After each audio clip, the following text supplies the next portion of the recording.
Hey y'all, hi. Let's put on makeup together. Here's what's happening. I realized recently that I have olive undertones in my skin. When we get into the video, I'll talk about kind of how I figured it out. And so I've been reading about olive undertones and which colors work best on olive undertones, and I've been tiptoeing into experimenting with that, but I haven't done like a full-on experiment where I choose all the makeup based on that and put it all on my face. And that's what I'm going to be doing today. If this is your first time to my channel, then welcome. I'm really glad you're here. My name is Hannah. I love beautiful things. I really enjoy makeup. I like making review videos, but I also really like making videos like this where I'm talking about makeup and beautiful things, but without necessarily focusing on like the shopping and buying aspect of beauty. If that sounds good to you, I hope you will subscribe. And now let's go ahead and get into the meat of the video. I have already done my brows. I'm going to start with my base, which in some ways is like the most revelatory part of this whole thing, but in other ways is like the part that I already know the most about, so it's the least exciting part, because having olive undertones and very, very pale skin has made it really hard for me to find a foundation match or a base match of any kind ever for my entire life in makeup. I don't know why it took me so long to figure it out. In fact, now that I know what I'm looking at, you can definitely see it. Like, look at my neck. Hopefully the color of the footage is true enough that you can see what I'm seeing. But when I look in the mirror, when I look even in the monitor with the cameras picking up, my neck looks positively green compared to my face, which is redder and also kind of yellower because I deal with some redness and probably some sallowness on my face. I've spent my whole life trying to find a match for this color, and the reason it's been so hard is not only is it a very, very pale color, but it's also kind of green tinged. And in almost every range of foundation or concealer, the lightest shades, there might be a variety of them. Like there might be a warm, a very, very fair warm, and a very, very fair neutral, and a very, very fair cool, and a very, very fair peach. But none of those are giving me what I need because none of them are very, very pale olive. Even the very pale neutral has always been the best option for me, but it's never been quite right. And so I've been a heavy user of green color corrector. I thought that that was just because I needed to cancel out this redness, but now I understand that it's actually because the green in the green color corrector was helping to take my base products closer to the actual color of my skin. So I'm going to start by priming my skin today with a green primer. This is by Clarins, and it will help to tone down the redness, but it won't get us all the way there. Yeah, my face looks much less red now, but it's not the same color. This is like a color that a lot of foundations are on me. Kind of like a neutral peach, a pale neutral peach. I think that I figured it out finally, basically by process of elimination. And because of the fact that I use so much green color corrector and green products and also kind of gray tinged products, which I think are gray tinged because they have some green mixed in. Those are the ones that tend to suit me the best. And then I mentioned it offhandedly in a video, and a lot of you were like, I've always thought that you had olive undertones. And then I started leaning into it, and then I was like, oh yeah, this explains everything. This is the Rose Ink Concealer. It's the best match that I've ever found. It's the lightest shade.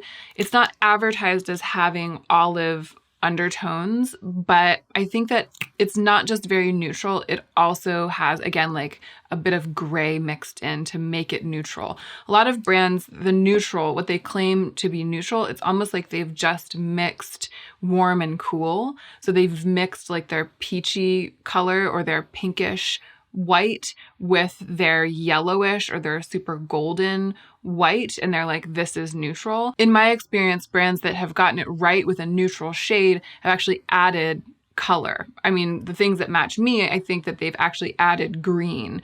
But it's not just like on the spectrum between what they consider warm and what they consider cool. It's like a third thing. I think that that's what's going on with this concealer. I think that that's why it matches me so well. What I've been doing lately is mixing it with like part of a pump of the new Morganite from Auric, which is amazing.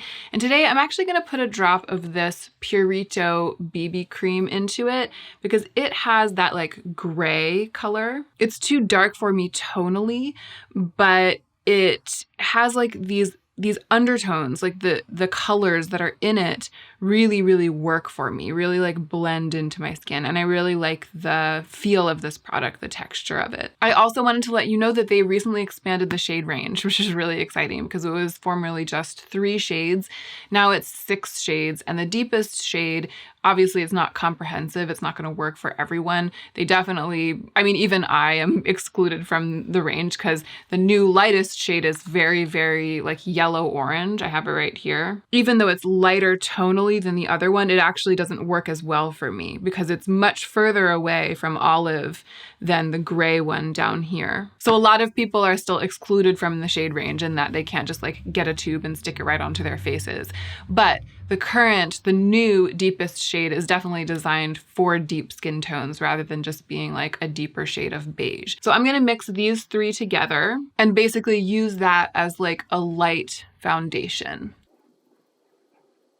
You can really kind of see the greenish tinge on my forehead and how much better that matches my neck. You can see it compared to the redness on my skin there. Okay, the finish of that is simply beautiful. It's not quite as light as my neck. I mean, it's much, much closer, but I really don't feel like having a ton of makeup on my face today. I know that I could get it lighter if I used more of the Rose Inc concealer because it's the thing that's the closest to my neck, but it's very high pigment and I don't want to put a super thick layer of that on because I'm not feeling it. I want to have like a light skin day. But we've gotten to the point where it all looks really quite even and somewhat glowy. I am going to use a touch of powdering, just like a touchy touch. And what I'm going to do, because this is what we're doing today, is tip out some of the powder from this Givenchy Le Prisme Mousseline pastel powder. One of the powders is green. It's 4. And they all work pretty well mixed together on me. They do help to like make my skin a more balanced tone, deal with redness and stuff. But one of the things I like about this is that I can like just take the green if I want. So I'm going to try my best to just get mostly the green and only use it. If Givenchy sold this product just the green powder by itself, I would buy that. I feel like for someone with very, very pale olive tinged skin, a powder, like an all-purpose powder, sort of like a setting smoothing powder that's a very light green is a good tool to have. And maybe that does exist. It's just that this is the only like form in which I have ever owned it. Okay, now for the fun part, and the part that I have been thinking about a lot, but I haven't really had time to dabble in as much as I would have liked. The color cosmetics.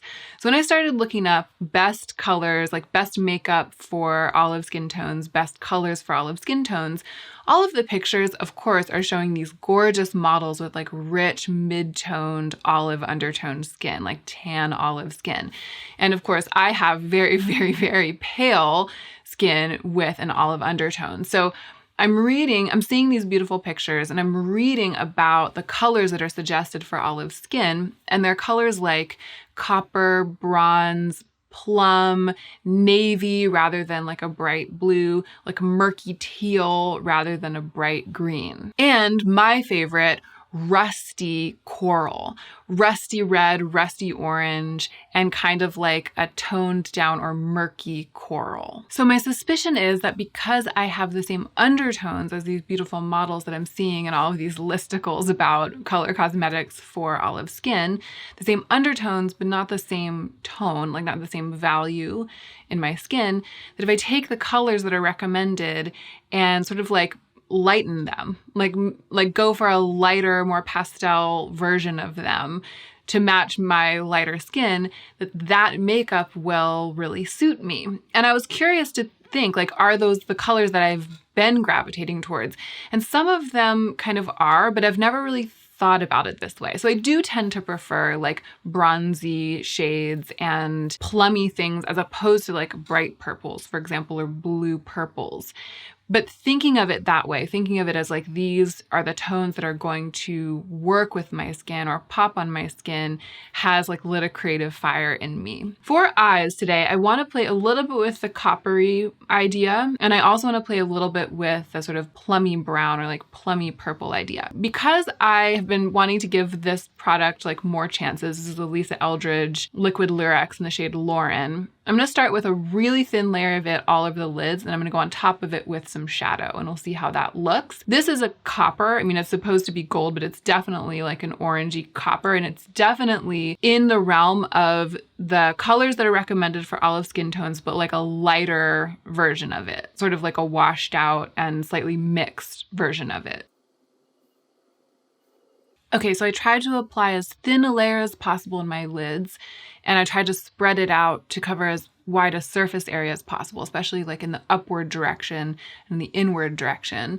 And then I put a little line underneath my eyes on both eyes, like under my lash line, and I just smudged that with my fingers actually rather than blending it out with a brush. I'm sure I'm going to go in with brushes later with my eyeliner. So here we have a light version of the copper, the like bronzy goldy copper that's recommended. And I want to go in with something that's kind of plummy, but not too purple.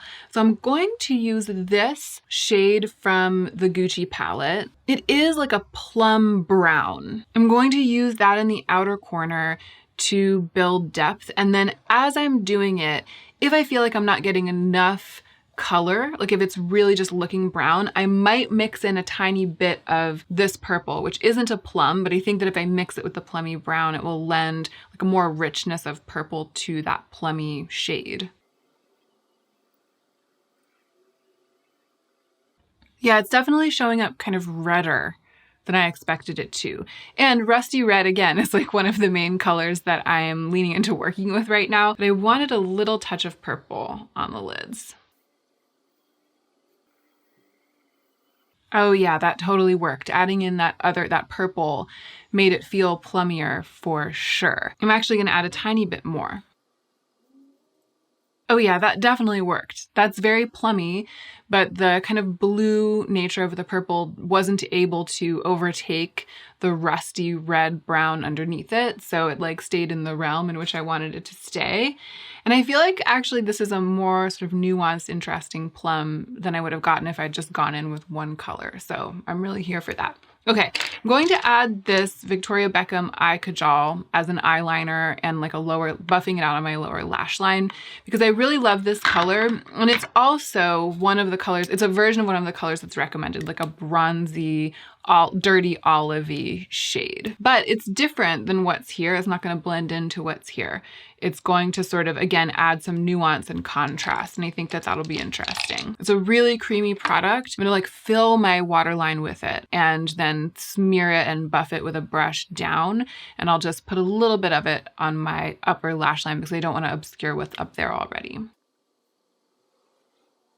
Okay, there's the lower lash line buffed out, but I completely obscured with this kajal liner the like glistening orange copper that was underneath that from the Lisa Eldridge. I'm just gonna apply a teeny tiny bit more on top and mix it in because I want that sparkle. This is fun because I'm mixing colors that I wouldn't ordinarily mix, like a murky olive bronze with copper, with like a goldy copper with like a plummy red, even with a little bit of a blue purple in there. I wouldn't ordinarily mix those colors because it sort of feels like mixing warm and cool, but it's working together. It's retaining the kind of grunginess that I like and the tones that I know work for me because all of them are, again, in this realm of things that tend to flatter the undertone that I never knew I had. It makes total sense, and yet it's like a new experience what I'm doing. I love it. I love this eye look. I'm going to give you a little bit of a close-up so you can see what it looks like without mascara because I want you to be able to really see what I've done, and then I'll apply mascara. Knowing about undertones, FTW. On the theme of my entire past history starting to make sense based on this new information, I'm realizing that the Pat McGrath Mothership palette in Midnight Sun is like the perfect palette for Olive Undertones because it has all of the colors, right? Rust, copper, gold, olive green, like an olivey green, and the purple. When I was over there pulling it from my palette storage, I saw this palette, which is from e.l.f. And this is a palette that I've always wanted to try from e.l.f. And they recently sent it to me. And I decided to keep it during my declutter because I really like the shadows and I really like the colors. And it makes total sense, right? Again, like this has everything, even beyond the Pat McGrath. It's got the coral as well, like those bright corals on the warm side. And on the cool side, some of these purples and like greens. Everything I've read indicates that those are the eyeshadows that I should be using. Okay, moving on. I'm just gonna throw on this pretty neutral blush because I was aware I was gonna be doing a lot on the eyes and I'm gonna be doing a lot on the lips as well. This is a brown, which is great for me. It's very difficult for me to find a blush that doesn't like become the star of the show on my very pale skin. So it's a brown and it has just a tiny bit of rosiness and it works really well for me as a neutral. I love a blush that provides some sculpting but doesn't make too strong of a color statement.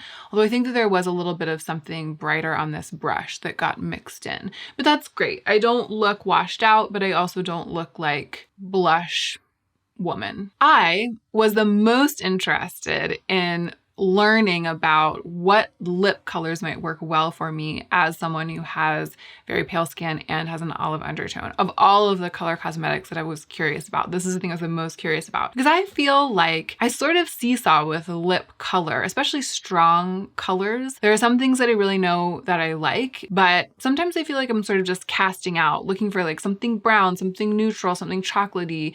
And so often things will swing very orange or not look good with my teeth or with my face or something. And I don't always really feel like I know why. I do know that rusty reds are great for me. And so that makes a lot of sense. When I read that rusty red lips and sort of like rusty coral lips tend to work really well with olive skin tones, I was like, aha, this confirms what my research has uncovered, my life of research. But the part of it that I hadn't really experimented with is the part about taking that concept and making the color much lighter, because the rusts that I have are richer because it's rare, if not unheard of, to have like a very, very light or like washed out rust. This is one of my favorite lipsticks, the YSL Slim Glow Matte in the shade 214, and it is like a brick nude or a rust, like a brick rust color. I love this. You can see why, knowing what we now know, why I would love this so much and why I've worn it a lot as a red. But on me, it's a pretty strong lip color. Like when I put this on, I look like I'm wearing a bold red lip. I also have this amazing lipstick that was a gift to me from my friend Michelle. It's the first Gucci matte that I've ever owned, and it's in the shade Janet Rust. I haven't swatched it yet. Let's see what it looks like. Oh, okay. So this is actually a stronger red than the YSL. It's less pumpkin and more red. Interesting. I wasn't really expecting that. Oh, it's so pretty. So both of these are right in line with what the listicles say someone with olive skin should be wearing on his or her or their lips, but they're both statement colors for me and I want to make them more neutral. So I'm going to mix them with this Gucci lipstick in the shade Lorna Doone. It's an interesting mix-in for me because it's very, very pale and very white based. And it's also a little bit putty colored. Like I think it might have a little bit of purple or something in it. When I apply this directly to my lips with no lip liner or anything, it makes my teeth look a little yellow. It's a statement, but it's not perfect on its own. Used in conjunction with lip liner though, I really, really love this. It's so rare to find something that's so pale, you know what I mean? Like close to my skin tone, but a lipstick color. And I've also found that this makes a really good mix in because it tones down and makes more grubby anything with which I mix it. And it also adds that like white beige base to the color. So let's mix it with these two. Okay, this is so interesting. I feel like mixing it with Lorna Doone, mixing these two lipsticks with Lorna Doone has actually shown how different, it's shown like the differences between them.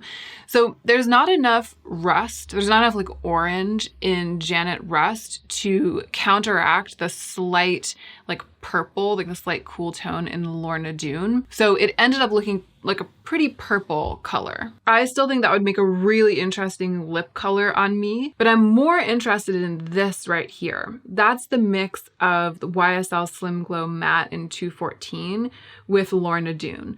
And it has created like a dirty, pale rust color. I don't know if I've ever seen a lipstick color like that. Like it is a putty, nude, pale rust. And that is, based on my own personal experience and based on what I'm reading about all of Undertones, my dream lip color. So I'm going to paint that onto my lips. I'm going to blot off this lip gloss and then I'm going to paint that onto my lips and see how it looks.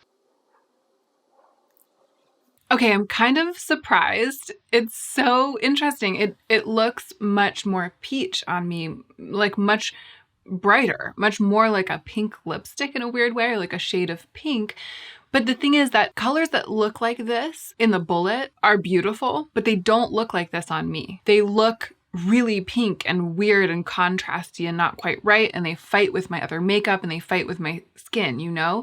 And so taking a color, it's hard to see because I like scraped all of it up because I used a lot of it, but taking a color that has that like, again, sort of putty rust and putting it on my face makes it look like a sort of normal, beautiful lip color. I'm used to, when I see a color like this, I'm used to thinking, oh, I can't wear that because it would be a strong statement on me. So it wouldn't be like a good thing for me to have around because I wouldn't wear it very often because I would only be able to wear it under specific circumstances.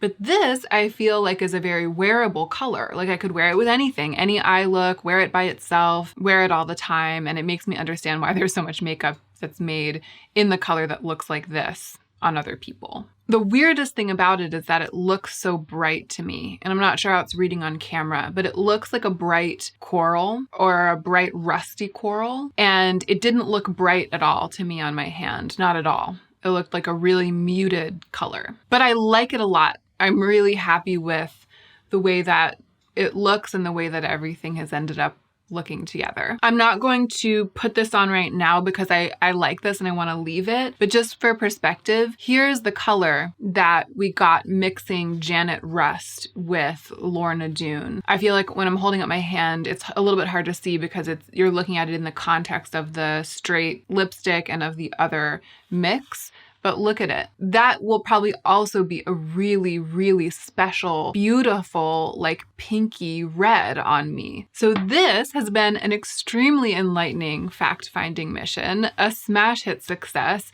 I'm the most excited, I was about to say I'm the most excited about the lip discovery because I just feel like the idea of taking rich coral or rust or like rusty red lipsticks and mixing them with paler lipsticks to make them the pale person version of that richer shade. The idea of doing that and the idea of, obviously mixing lipsticks isn't new, but the idea that that might be my pathway to like a whole new world of really beautiful, perfect colors for my skin tone. Whereas before I felt like I was hunting and pecking through everything that was on the market and finding very few things that worked for me. It worked really, really well for me. That is so exciting to me, and it's going to be really fun to play around with the other lipsticks that I have. But the eyeshadow thing has kind of been a revelation to me too. I think the way I'm thinking of it now is that before, for me, there were like neutral colors and there were statement colors. And I like statement colors, but neutral colors feel like they're more broadly wearable for me and they work in more situations for me. And on some level, I don't know, they really like get me going. Like I really love neutrals. So my safe neutrals have been like really super neutral or green leaning bronzes and taupes, those like middling, slightly purpley taupes. Those have always been, like if I want a truly neutral and very flattering look, it's basically just that. And then everything else, purple, green, blue, red, orange, like I've considered all of the colors, all the rest of the colors to be statement, bold colors on me. But I feel like this, here I've incorporated copper, purple, red, and green into this eye look, and I feel like it looks very neutral on me. It's not what I would call a colorful look or a bold look, so it has that like delicious sophistication of neutrality, even though I've used color. Let's talk about undertones in the comments. Of course, only some of you out there have an olive undertone. So if you decide to do something like this, if you try to chase what I've chased in this video, you have to start with figuring out your own undertone. And I'm not an expert in that, clearly, because it took me years, and I figured mine out kind of by process of elimination. I was like, well, if I'm not peach, and I'm not golden, and I'm not yellow, and I'm not pink, and I'm not blue, what's left? And I'm using green color corrector out the wazoo. Oh yeah, like duh, maybe I have an olive undertone, you know? But there are ways to figure it out looking at your veins, although it can be hard. I mean, it can be confusing, and I think that those guides tend to simplify things when in fact, I think that undertones are actually much more nuanced and complex. I know that it can be frustrating, but hopefully some of you, based on what I've said today, or based on the resources that I find and link in the description box, or based on your own research, know your undertones or will be able to figure them out, and then might be able to figure out like new ways to use the makeup that you have because of thinking about what tends to suit people who have the undertones that you have.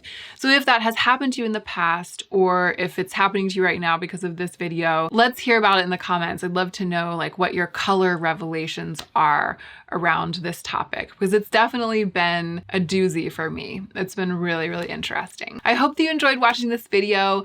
Thank you so much for being here, liking, commenting, being subscribed. As I film this video, I'm like 50 subscribers away from hitting 50K, and I don't really know like what the timing will be like, when I'll be able to like post about that like later. This video might go up. I don't know when this video is going to go up. Everything's topsy-turvy right now. But because that's what's going on for me as I sit here right now, I feel compelled to just like mention it and thank you all so much for the support.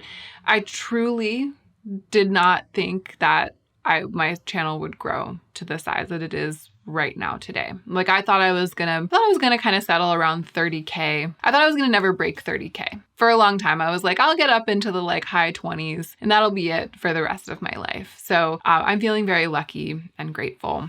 And what I really want you to do is to take extra good care of yourself today so that you can be the most effective version of yourself as you do your work in the world.